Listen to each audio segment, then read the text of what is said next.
Streaming online and in the Odyssey app at The Fan Rochester. The sports leader, 95.7 FM and AM 950. The Fan Rochester.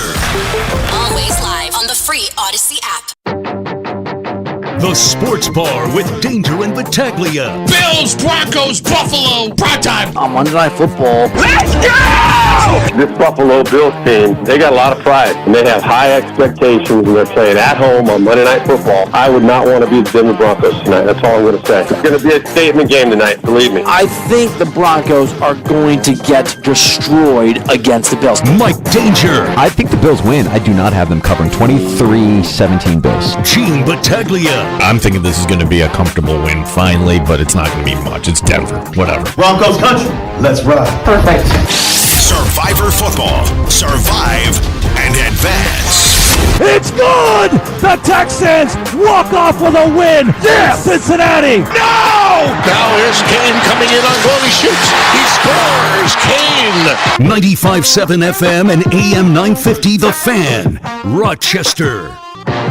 Welcome into the Sports Bar. It's Danger and Battaglia. Our heavy lift as we lead into Buffalo Bills pregame 1 hour from now. Appreciate you stopping by. 95.7 FM, AM 950, the free to download Odyssey app, and our stream on YouTube and Twitch at The Fan Rochester. I'm Mike Danger.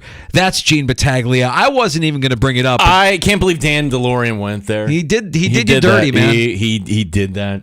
I thought, my gosh, this is going to be the best sweat of all time. First and goal, Cincinnati's going to get out of here, and they couldn't punch it in. Yep. And you watch enough NFL to think, oh, okay, yeah, all Houston has to do is drive into field goal range.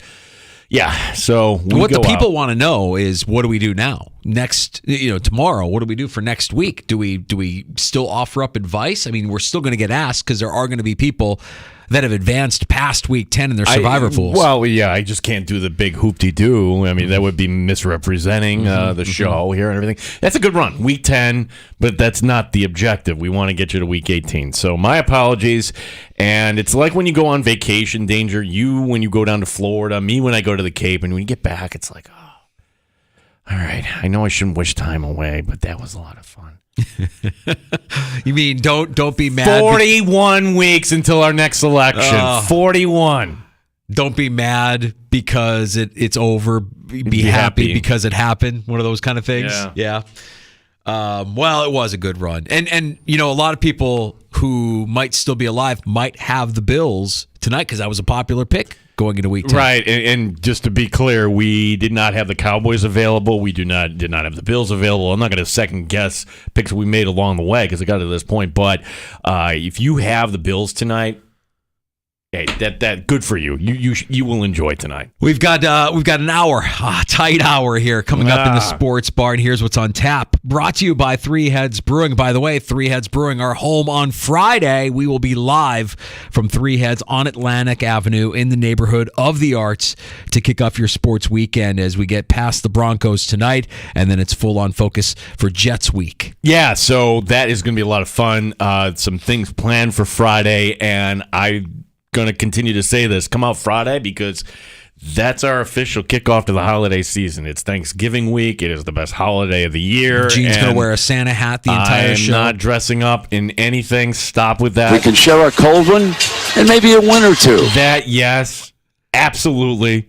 And unlike, I always feel like a little weird when we're doing the high school football, meaning we love doing the high school football. We got to run right out of there. I don't have to run out of there. We're hanging out. We will be fine coming up on Saturday. Stop out. I plan on hanging out a little bit after we get off the air as well, so it'd be good to raise a glass to the holiday season, the unofficial start to the holiday season, and we'll also raise a glass to the Buffalo Bills, who will be taking on the Jets coming up on Sunday. First, we got to get through tonight's game, Monday Night Football. As the Bills host the Denver Broncos, here's what's on tap at Three Heads Brewing. New York State Hazy IPA, fresh New York State grown hops sit on top of a pillowy, soft malt base. Delicious! Get yours at Three Heads Brewing on Atlantic Avenue today, and we'll look forward to seeing you Friday at Three Heads Brewing, Atlantic Avenue in the neighborhood of the Arts. So no guests today, just the 1 hour show as we're walking up to the 4 o'clock joiner there for the Buffalo Bills radio network, and then the kickoff tonight at 8:15. So we will have some takes coming up from both the NFL and college football. And for the Buffalo Bills, that's where we're going to start here. And honestly, Danger, I do think this is a good reset for this team, this opponent. This is a get-right game. You could say, well, the Broncos aren't... Well, I would hope they would have improved after giving up 70 points. But Russell Wilson in primetime, here's today's fun fact. With Sean Payton as his head coach, Russell Wilson has played in 5 primetime games. His offenses have averaged 12 points a game in those 5 primetime games. So coming into Buffalo on a windy night... Wait, Russell Wilson has already played 5 primetime games with Sean Payton as his head coach? That's correct, yeah. I can name 2 of them off the top of my head. You had the Colts game last year. You had... with Denver, not with Sean Payton as his head coach. Oh, I'm sorry, with Denver. Yes, correct. okay. Correct, that's where it threw me off. So with Denver, yes, okay, that makes sense. The Indianapolis game was atrocious. Yeah. And he hasn't been great in prime time with Denver. Okay, I get your point. Sorry, misspoke there. So, but that carries over to this year. So I think that with it being a little windy here at the outset tonight too, oh gosh, it's a perfect night for the C word that Sean McDermott certainly complimentary loves. Football. Yes. All right, very good. I've got some thoughts. I think that the Bills do win tonight. I don't have it as a get-right game. I don't have it as the Bills covering. I don't know that the Bills have shown themselves, given their inconsistencies of the last few weeks, to be a touchdown or more favorite against any team in the NFL, but they'll have opportunities tonight. Look, Denver, offensively, they're a better team this season than they were last. They have the 11th ranked rushing attack in the NFL. They've rushed for 116.8 yards per game. You mentioned Russell Wilson. He's been better this season, but this is an offense that's pretty mid, and they're going to have to rely on their ground game. They're going to have to rely on Javonte Williams and their ground attack if they want to get anything going. Defensively, the Broncos team struggles have been well documented. They're ranked dead last in first downs allowed per game. They let opponents gain almost 23 first downs a game, and they have the worst run defense in the league, allowing 154.1 yards per game. Finally, they're last in yards per play. They give up, they let opponents gain 6.3 yards every down on average. Now, look, a lot of those Denver defensive numbers are weighted by that horrible performance in Miami where they gave up 70, but it doesn't change the fact that this is the Denver defense, that you can run the ball against Denver. For the Bills, as we've discussed, this Bills offense, despite their record and despite what our eyes may be showing us, still one of the best offenses in the league. They're top 5 in a bunch of important categories, including the number 1 team on third down conversion percentage. They convert 50% of the time, and I know it's unpopular, but I can't put the Bills' struggles on their offensive performance this season. Defensively, while they're not as good as the team's offense, they aren't too bad on this side of the ball either, but their defense ranking top 10 in a few categories. Most importantly, 7th in the league in red zone efficiency on defense. They allow just 44.8% of opponent drives to end in points in the red zone. They give up a lot of yards, but not a lot of scores. As we've kind of dubbed them through the course of the season, Sean McDermott's defense is very bend, but don't break. So, what are the keys here? The Bills, it's got to be a fast start. You've got to put the Broncos in a hole early, because if Denver gets Javonte Williams going, it could be a disappointing night. The Bills have trailed at the half in 4 games this season. They've gone on to lose 3 of those games, so they need a fast start. The good news is the Broncos are giving up the 6th most first half points on the season, and it may not be sexy, but against their league worst rushing defense, getting the Bills' running game against that exploitable Denver defense is going to be critical early on. It's something that the Bills' offense has failed to do for much of this season. Yeah, and this is something along those lines, Danger, you can watch for tonight. Matt Beauvais, who is the co-host along with Sal Capaccio, it's always game day in Buffalo when you hear on the Odyssey app, he is saying that look out for Leonard Fournette tonight. It's just my opinion, but I imagine Fournette is active for the Bills tonight, and if he plays, I think he'll get a decent amount of snaps. Yeah, he tweeted out something cryptic, "My time is coming," or something like that. Right. Fournette. So yeah, it wouldn't surprise me to see him active, but it would surprise me to see him out there a whole ton, especially with James Cook relatively, and you've got health. You don't have any injuries to speak of really right now, aside from Damian Harris, obviously, who's on IR. The whole reason why you went out and got Fournette. So if you see Fournette, great, but that it is that rushing attack of the Buffalo Bills. I think they will look to exploit Denver's defense in the run game as it's been exploited throughout the course of this season. Now, I don't think either one of these teams are as bad as they've shown us at times this season. The Bills' defense obviously banged up, especially in the secondary, and it's reasonable to believe that Sean McDermott is going to have that Sean Payton will have a good game script in mind to exploit McDermott's defense, given his team is coming off a bye here. The Bills have an edge being they're at home, certainly more talented, but their inconsistencies, like I said earlier, I don't really believe that they're a touchdown favorite over anyone in this league. So I'm expecting a big game from James Cook, potentially Leonard Fournette. Dalton Kincaid goes for over 55 yards on better than 6 catches with a touchdown. I have the Bills winning 23-17. I think that it will be a comfortable Bills win. I haven't said that too often in my defense. I just think this is a time where you're coming off a game where it wasn't like you felt like the Bengals won that game. It was more like the Bills. And this NFL it's a sine wave. Teams are up, teams are down. The Bills are going to be now on an upswing over the next 2 weeks. And I will take Buffalo on a night where things will look really good here. 31-16. Which would qualify as a blowout. Wind might be a factor a little bit tonight, but it should die down in the second half as well. So see how that kind of plays into this tonight for a kicker for Denver, who up until this year had always been in a dome. So. And nobody's working today, right? Everybody took today off. I mean, we can essentially say that, Monday where the Bills are playing is like a holiday. It's like a 3-day weekend. Our digital sales assistant took off today and tomorrow. So it's like, all right, because, hey, if you're going to the game tonight, give yourself a little day to sleep in. Yeah, well, that's my point, I guess, is if you want to share your prediction with us, maybe you're on your way to Orchard Park or you're listening in the Odyssey app there from the parking lot, 866-4326 is our phone number, 585-866-4FAN if you'd like to share your prediction for tonight's game. I would not wait around just based off of my experience from Tampa. I'm not going out there tonight, but going out there on that Thursday night where you're getting rush hour traffic on top of whatever else it was heading out to the stadium. You were at a snail's pace beginning Transit Road all the way down to the stadium last time. So I don't know what that's going to look like tonight, but just my advice is if you're just doing your thing and, okay, well, normally for a Sunday game and then you back it up the number of hours, this is when we leave. I back it up a little bit more tonight. Sure. Looking forward to the action. Pre-game coverage starts here just under an hour from now. We'll get to that coming up here at 4 o'clock in this on the Fan Rochester, and of course kickoff coming up right around 8:20 here on the Fan. Yeah, what a day we had in the NFL yesterday, where you had how many buzzer beaters? 6. Never before have you had games all like that end. All these games. It really was a day that the big winner yesterday was YouTube in the NFL. Meaning, hey, sorry for everybody who doesn't subscribe that you were actually stuck with the Giants and Cowboys, which they didn't switch off that nationally. You had to watch that to the bitter end, but you didn't time out where you could watch the ending there of Seattle beating Washington. You had the game winner, Arizona over Atlanta. I just kind of chuckle that Atlanta lost again. Yeah, Arthur Smith.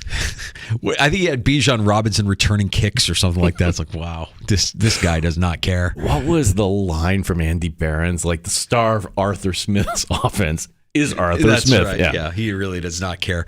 Kyler Murray coming back, getting the win. And by the way, scrambling. There was one play that was making the rounds yesterday where you see him kind of evade and scramble. He runs like he's Super Mario Brothers with the mushroom. He just runs like he scampers. It's ridiculous. And he looked healthy. Well, and this is good for the Cardinals because if they could shop Kyler Murray, if there's some team in need of a quarterback, I don't know. I would entertain any idea at this point. You're not doing that now, of course, but for any team that would like a quarterback, and Arizona would be in a position to draft another and reset the whole clock again if they want to. But Kyler Murray showing enough yesterday to think, okay, that kid's back.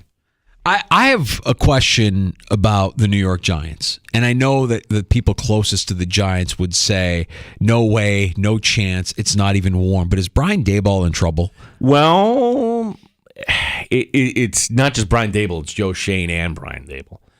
Then this is just all New York City speculation. You're in the number one market, and you really don't have a path. And it's the trust question, Danger. Like, here's the product that's on the field right now.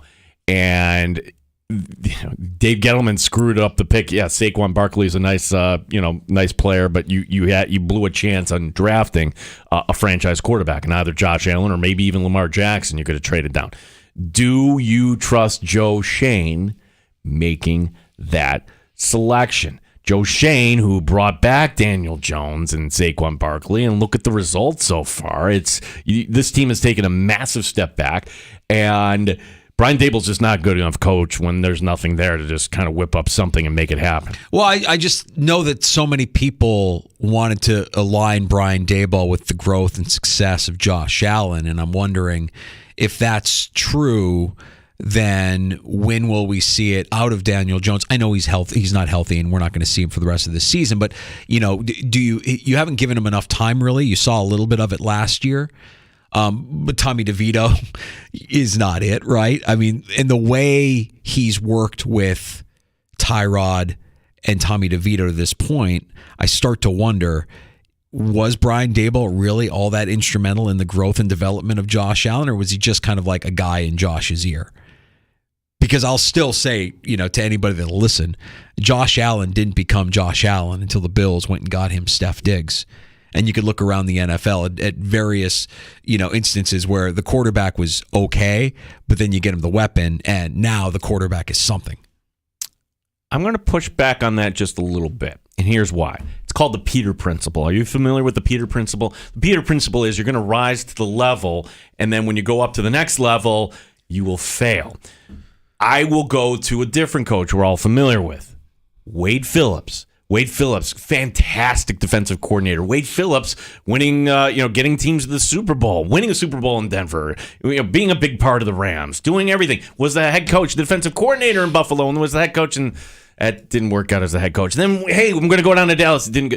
Wade Phillips, excellent coordinator, not so much when it comes to running everything else. I think Brian Daboll, and again, you can push back on me on that, but I think that when it comes to, hey, I'm going to be working with the quarterback and I'm going to be working on an offense and everything else, hey, that is his thing.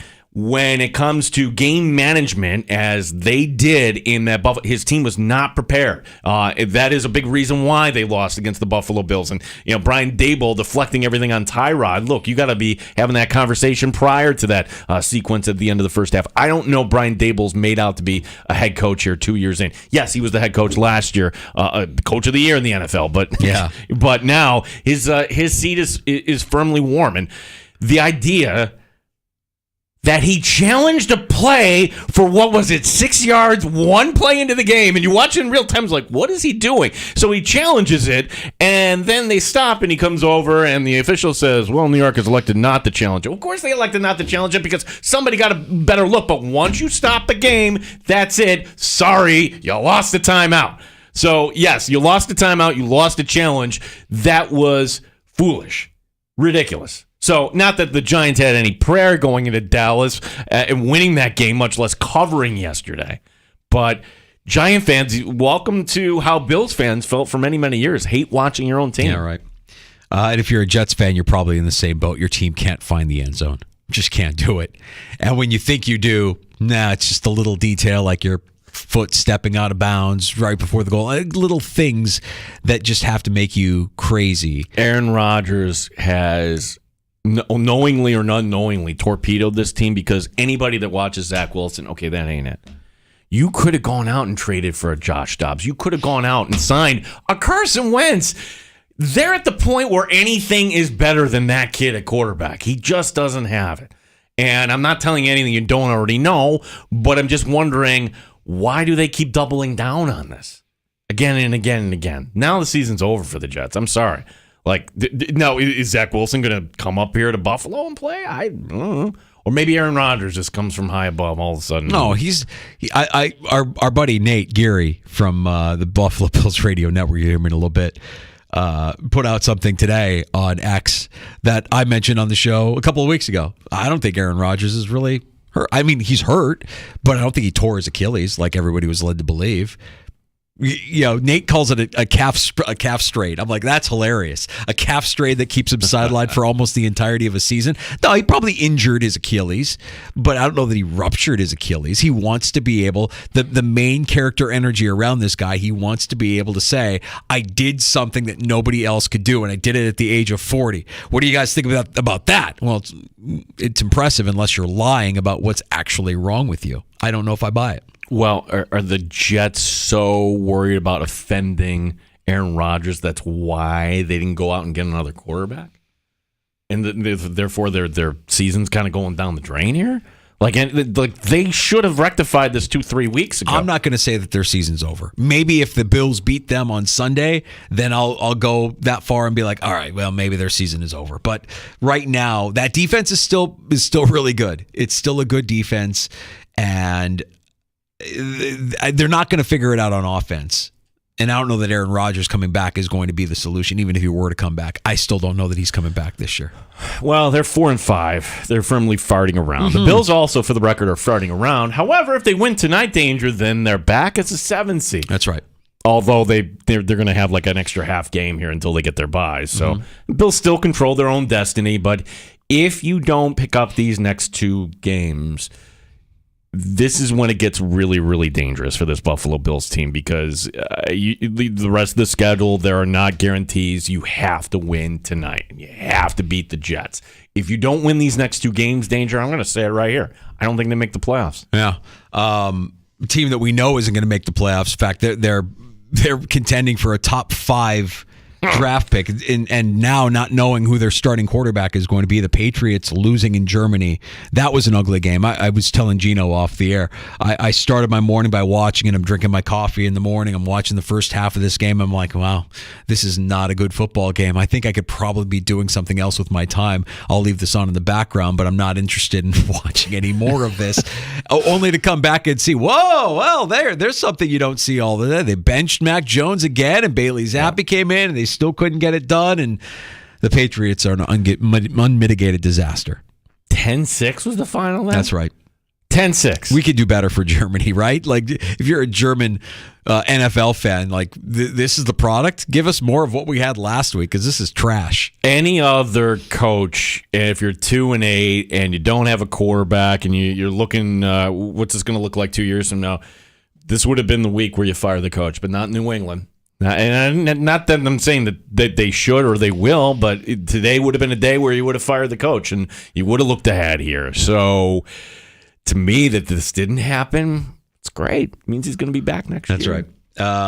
The Ravens gifted one to the Browns. Couldn't hold a lead late, and the Browns go on the road and get a win with Deshaun Watson in Baltimore. So Cleveland, they tie it late. Oh, no, they didn't tie it late. Missed PAT, but then Baltimore could not get the yards, the first downs they needed, leaving time up on the clock there for Cleveland. And I hate to say this, but that was actually the first time where you looked at them like, ooh, and that looks like Deshaun Watson. Wasn't all perfect yesterday. Certainly the first pass of the game was kind of hilarious, but to go into Baltimore and win, and now the Browns at 5-3, or excuse me, 6-3 now. Even if the Bills win this division, let's play this out. Chances are that they would be the 4 seed. You're hoping that they're the 3, but then you're hosting a wild card team. Yeah. And you have to assume one of those wild card teams are going to be from the north. Yeah, and that's a horrible matchup for Buffalo. It's tough. The teams in the north, and I'm lumping in the Steelers because they found a way to win over the horrible Packers yesterday.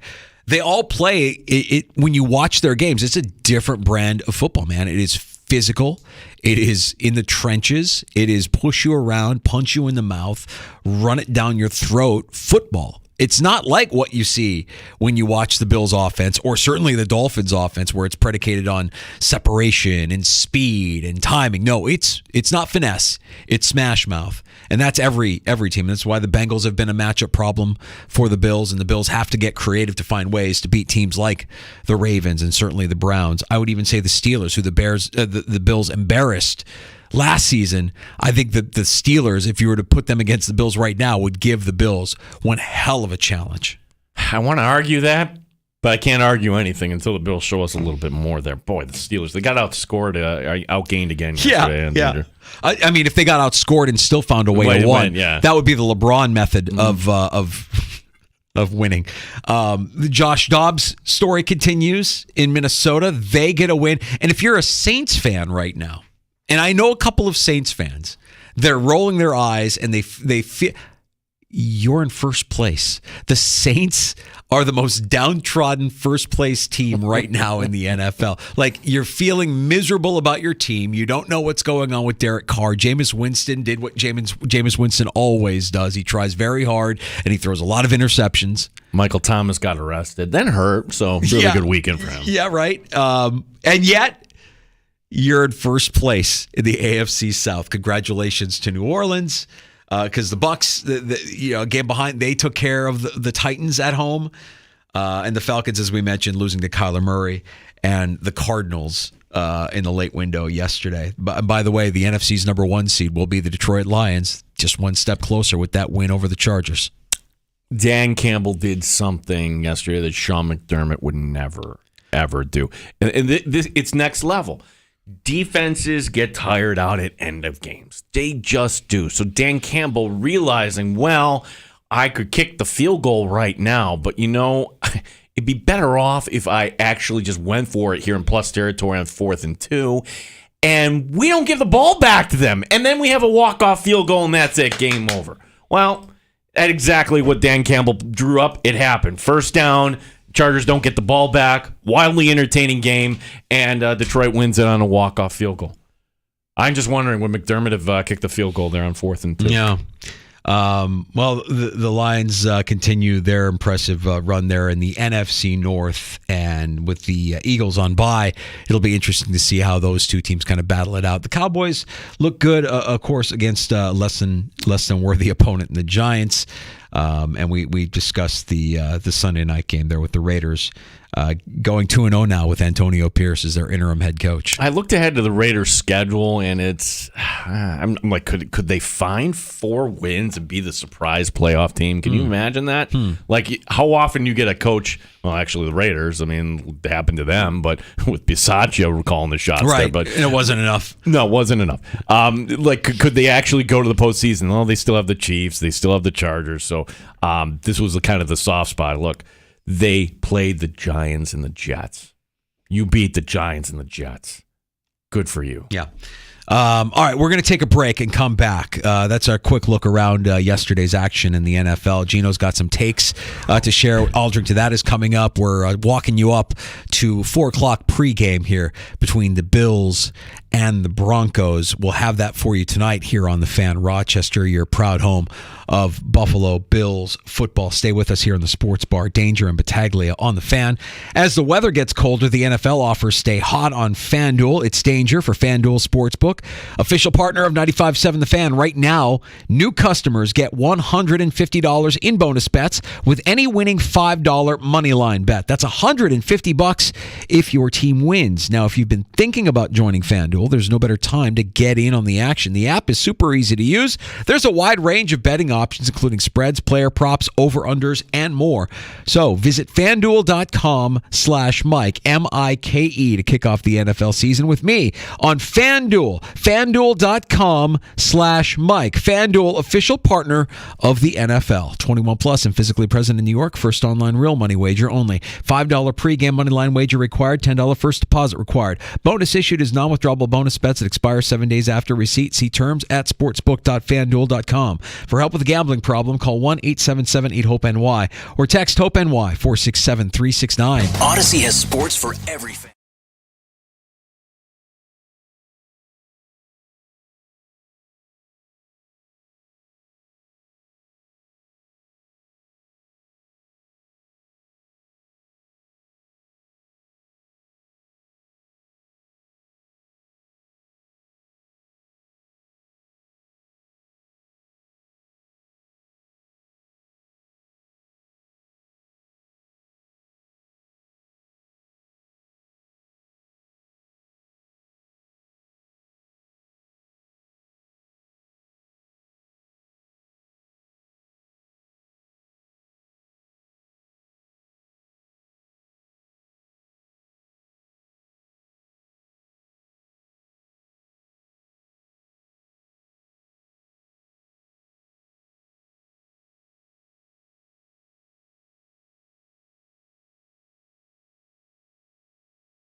1.5-point favorites tonight at home against the Denver Broncos.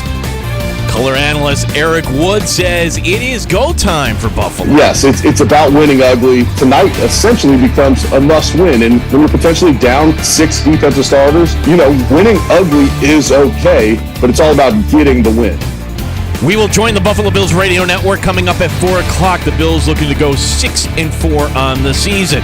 From around the NFL, Cleveland Brown quarterback Deshaun Watson will undergo an MRI on his left ankle. The Browns getting the win yesterday in Baltimore. The Buffalo Sabres coming off a loss in Pittsburgh. The Sabres are back home tomorrow when they take on the Boston Bruins. The Amerks head to Cleveland Thursday and Saturday this week. Gene Battaglin, the sports leader, 95.7 FM and AM 950, The Fan, Rochester. They've raised the bar on Rochester Sports Talk. You're in the Sports Bar with Danger and Battaglia on the Sports Leader, 95.7 FM and AM 950 The Fan, Rochester. But the defense also has not gotten takeaways. They've got no interceptions in their last 5 games. It's tied for the second longest streak without a pick in team history. So they're not even getting extra opportunities with the football of late. Well, the good news, Denver's in town. We'll see how that works out for the Buffalo Bills. Tonight, we have that action coming up for you here at the top of the hour with our pregame coverage from One Bills Drive. Some takes on tap. I'll drink to that, Gino. Yeah, one of the popular takes online, well, who's the NFL MVP? It might just be C.J. Stroud. I'm like, okay, yeah.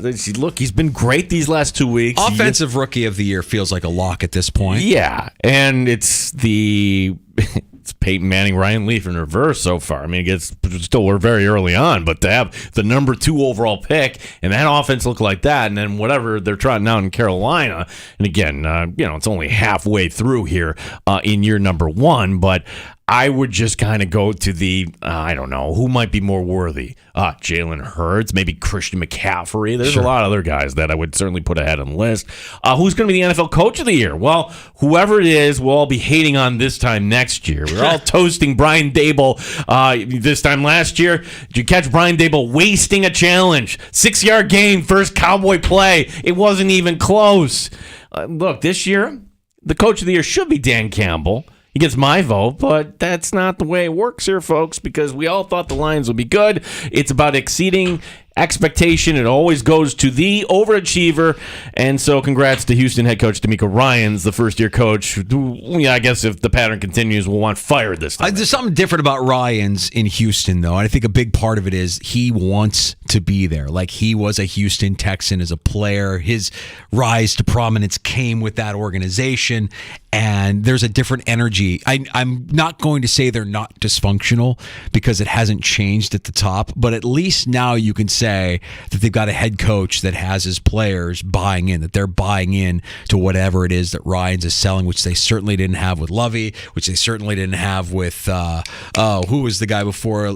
Hamilton. No, not Hamilton. No. Who was it? One and done. Culley. David Culley, right. Thank you. Everybody loves David Culley. Great guy. Everybody loves him except the players. Nobody bought in to anything that he was selling for his 1 year. So I don't think Ryans will be a one and done, or meaning 1 year and then next year he's out. I think there might be something there, especially since he's aligned with an exciting and dynamic player like C.J. Stroud has kind of shown to be here early on this season. I was just thinking, like, coach of the year kind of drags on a little bit. The conversation as you get closer and closer to the end of the year gets a little bit more interesting, because it was at the end of the year last year that because of the circumstances around January 2nd, a lot of people were saying Sean McDermott should be coach of the year. Look at all the adversity his team has gone through. So I want to reserve my vote until later. Right now, it's Ryans for sure, because it feels right. That's what's great about this league, because we can record this now, even with the MVP, and then a month from now be like, what were we thinking? What if Sean Payton wins tonight?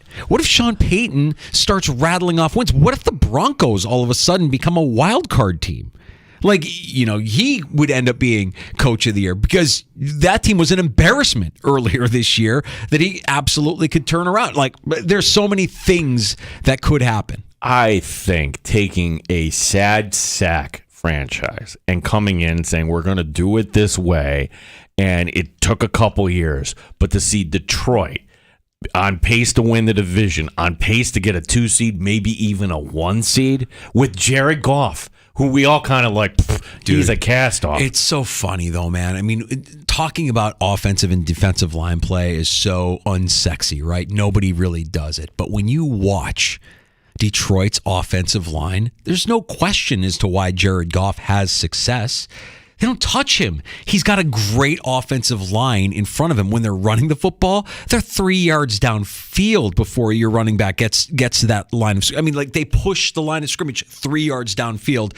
They're gaining yards every time. It's always positive. Like the offensive line of Detroit is fantastic. They're just playing at a different level, and nobody likes talking about that stuff, but they did it right. I mean, they really built a good offensive line. They're able to run the ball. They're able to protect the quarterback. Their defense is suspect, but there's a lot to like about what they have on defense. Aiden Hutchinson's going to be a nice player for a long time. We'll watch our boy Jack Campbell too and see if he, kind of develops into that role. Look, Thanksgiving Day. I'm actually all right. Lions football, yeah. Beat Jordan. Don't disappoint us, Lions. Blow out the Packers, please. Said this Bears fan. Who is the best agent in sports today? And you could say Scott Boras, but the story from over the weekend, may I present my case for Jimmy Sexton? CAA is his firm. Mm-hmm. Every athlete, every coach should want Jimmy Sexton. Sexton put together the contract for Jimbo Fisher at A&M, who got fired over the weekend. It's the most ridiculous buyout in the history of the world. Within 60 days, Fisher's going to be owed $19.4. Within 120 days, $7.27. Oh, and annually, Fisher's going to get $7.27 a year, with the final year being 2032. Bobby Bonilla is blushing. Total buyout for Jimbo Fisher, $77.5 million. It's not as bad as Bobby Bonilla, though, right? Like, Bobby Bonilla is $1 million a year. It's just one of those, that guy's you're just bringing up Bobby Bonilla to make yourself feel better. I mean, that's why you're bringing up Bobby Bonilla. I mean, this is an unbelievable deal. And when I see a deal like this, if you're a college coach and you screw up and you get this kind of why would you ever consider going to the NFL? Why? There's so much money in college football with programs in the SEC. For now, when the collectives start getting more power than the actual athletic department, meaning that where the money should go to the players, right? Yeah. Like the idea that Lord Jimbo Fisher, and the funny thing is, I thought he was ahead of the curve on all this. Remember, he was like, poking the bear. I'm like, oh my gosh, this guy, he's going to be great. He's going to put A&M on the map. Jimbo Fisher. This was not last media day, but a couple of years ago. Yeah, 2022. We built him up to be the czar of football. Go dig into his past, or anybody that's ever coached with him. You can find out anything you want to find out, what he does and how he does it. And it's despicable. It really is. And it's a shame we have to sit up here and have this conversation about things we do. And it's personal to us? Yes, it is. It's personal to A&M. It's personal to our players. It's personal to our coaches and everybody involved. And I know the guy. Know him really well. It's amazing that we're allowed to do those things. It's really despicable. And I hate it for our players who are coming here, who did things the right way, have done things the right way, and will continue to do things the right way. I apologize to you that people insult you publicly the way they're doing it. And our fans, I apologize to you guys for people saying those things about Texas A&M. But I promise you this, there are no violations. There are nothing wrong. That's Jimbo Fisher on Nick Saban. So what happened after? How do you really feel, Coach? Wow. Well, Saban's still employed, and they're winning, and Jimbo Fisher just gets to sit back and collect that buyout. My goodness. But doesn't it make you wonder, like when we're talking about Syracuse and how can they compete, and there's just a school that just paid $77 million for their coach to go away. To go away. Yeah. Which means they got to pay a coach equal, if not more. What their booster. Well, let's go get Dion. Let's go. That's what they're thinking down there. How about the interim head coach for Michigan after did you see the post game? Yeah, when did it become okay, on network TV to say F word and S and all this, crying? Did they? Now, I wasn't listening. I was watching it. I had it on, but I wasn't listening. So I saw the clip after the fact, and of course, you can get away with saying anything online. So when I'm watching the clip on my X feed, was it delayed? Did they delay it? Did they bleep it out? I don't know. That's fair enough. Like, I don't know if that actually went on over or are Fox. there multiple FCC violations coming Fox's way for an interim head coach who just couldn't hold back how much he effing loves Jim Harbaugh? Because he effing loves him, man. With all the S that he's been going through, he effing loves that guy. It's so much so, it brought him to tears. Yeah, well, maybe he just wants to be a part of the commander's staff or wherever he's going to be. Yeah. Harbaugh today, something ridiculous that he said, we should be America's team because of how much adversity we've been through. Wow. Jim, win something, and then we can talk. Win something.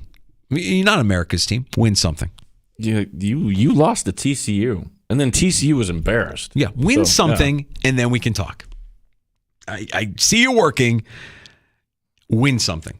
And now, yes, you've got adversity. You can't be on the sideline. You can't be the one getting those post-game interviews. Those are going to your assistants for the rest of the regular season. Win something. Well, you beat Penn State. You got Penn State's offensive coordinator fired. Congratulations. It feels like an annual occurrence at this point. What are we talking about? Well, there's Penn State again. Just not quite Not there. even close to elite. Wants to be elite in the worst way. Can't get elite. Just cannot get to that level. Sad. All right, we're going to take one more break. We've got time for your calls. Your predictions for tonight's game. 866-4FAN if you want to chime in. 585-866-4326 as we've determined that already that nobody is really working today. You have no excuse. You can call us up, give us your prediction for last call next in the Sports Bar. Danger and Battaglia, 95.7 FM and AM 950, The Fan, Rochester. Odyssey has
By asking it to play 95.7 The Fan. I know people are sick of hearing him talk about it, but he's talking about it consistently because it's true. The Bills are not playing complimentary football, and we can give this offense as much grief as we want right now, and fingers are getting pointed all over the place. But if they start getting some turnovers, some 3-and-outs defensively, and if the special teams can play up to the standard that we've seen them play to over the years, then I believe that this offense will come alive as well. Oh, all right. There's color man Eric Wood. Oh, so we're looking at this all wrong. We think complimentary football is run, pass, and chew up clock. Yeah, no, really. It's about, well, he's not wrong. I mean, look, we haven't had an interception since the Miami game. You get some turnovers here, boys, defensively. Let's see if it can happen tonight against the Denver Broncos. We've got your game on Monday Night Football tonight here on the Fan Rochester. Pregame coming up at the top of the hour and kickoff just after 8 o'clock. I love Mondays because we always have news, these press conferences happening, and this is about the next opponent for the Buffalo Bills, who they get an extra day to prepare, the New York Jets. And Robert Saleh has just announced they are sticking with Zach Wilson at quarterback when the Jets come up here on Sunday. Well, who else is he going to turn to? Tim Boyle. Not happening. Not happening. Not go with Tim Boyle? No, I don't think that's the right move. I think you're probably best. I mean, even on the touchdown that wasn't the touchdown, I for a second, I allowed myself to think, oh, that was a really nice play by Wilson. Did you see how he just really dove? He showed a little speed, dove for the pylon, and it stepped out of bounds. Can't find the end zone. Hurt yourself. Penalties, push you back, Greg Zuerlein, field goal. You're trying to win games with your defense, and your defense is good, but you're eventually going to have to score some points. That Sunday will be complimentary football. If Josh Allen doesn't turn it over 4 times, that would be a good start against the Jets. And I'm getting ahead of myself. There was Aaron Rodgers, and he was questioning a play call. They picked him up on the mic there about Nathaniel Hackett. Aaron Rodgers, Sunday Night Football, he's going to go to Vegas. Is he coming to Buffalo mid-November just to be on this side? I mean, he has to be seen, right? How many eyeballs will see him if he doesn't come to Buffalo for a late afternoon game in Western New York? Does he fly in directly to Buffalo? I'm curious if he's not there with the team during the week. No, they allow him to go back to California. Yeah. Where if you wanted to work with Zach Wilson, then work with Zach Wilson and be in the film room and help him out in that regard. You just can't show up on game day. Yeah. Well, for those that believe that he will be back at some point this season, I'm still skeptical on that one, unless he's lying to us about his injury. Well, remains to be seen. But yes, to answer your question, I do think we see him Sunday afternoon. I think he's here, and we know what to do, right? We can polite heckling. We'll call it polite. Rodgers, I find your stance on life to be questionable at best. Just scream some stuff at him. Look, I don't think either the Bills or the Broncos tonight are as bad as they've shown us at times here throughout the course of the season. We know that the Bills' defense is going to be without Benford, without Hyde. We haven't found out anything about Terrell Bernard yet. No, so the game day inactives will be about an hour and a half. They will be an hour and a half. I did a McDermott saying that hedging. It will be an hour and a half before we officially find out if Bernard, unless an insider comes up with that info before. I like the Bills at home. We know that they have more talent on their roster, even though they're inconsistent. I think they have enough to get the win over Denver.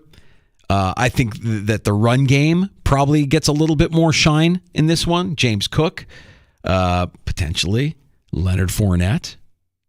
Leonard Fournette tonight. Hearing that we might see some Leonard Fournette tonight, that would be a lot of fun.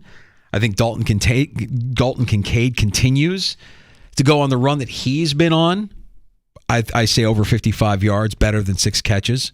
And I think he finds the end zone tonight as well. I've got the Bills winning tonight, 23-17, Gino.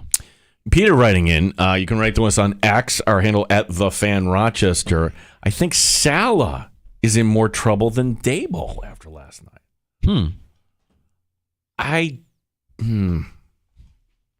He looks like a man who's had his soul snatched from him.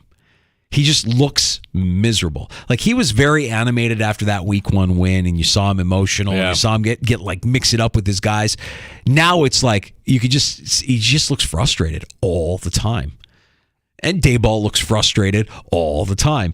And Belichick looks frustrated also, like losing coaches that don't like to lose. These guys are all competitors. They don't like losing. And so much of what they preach is out of their hands. Like, you can't help that Mac Jones is trash or that Zach Wilson ain't it. Well, Sean McDermott has so much respect for Sean Payton, though. Oh, absolutely. He's gotten to know him through the years. Yeah. I have a lot of respect. That's a good offense. Yeah. All right, tomorrow on the show, we'll have full coverage, a recap from tonight's action. We'll be joined, as we are every Tuesday afternoon, by Matt Perino of the Syracuse Post-Standard and the Shout podcast. And as he does every Tuesday afternoon as well, Seth Appert, Rochester Americans head coach, will get us queued up and ready for this week's Rochester Americans action. And looks so good in Utica Saturday night. Emmerich are heading out to Cleveland on Thursday. We've got, we'll get all the latest from Coach Appert on his team's injuries and what this weekend might look like for your Rochester Americans. And, of course, as is the case always, you can hear all of your Rochester Americans hockey on your proud home of Emmerich's Hockey here, the Fan Rochester. Also, your proud home of Buffalo Bills football. And we've got the action for you tonight. Kickoff coming up just after 8 o'clock. And our pregame coverage starts next here on the Fan Rochester. So again, tomorrow, Matt Perino, 325 from the Syracuse Post-Standard, and Rochester Americans head coach Seth Appert joins us at 425. Stand by for the Buffalo Bills Radio Network. Thanks for joining us here in the Sports Bar. Danger and Battaglia on the Fan Rochester.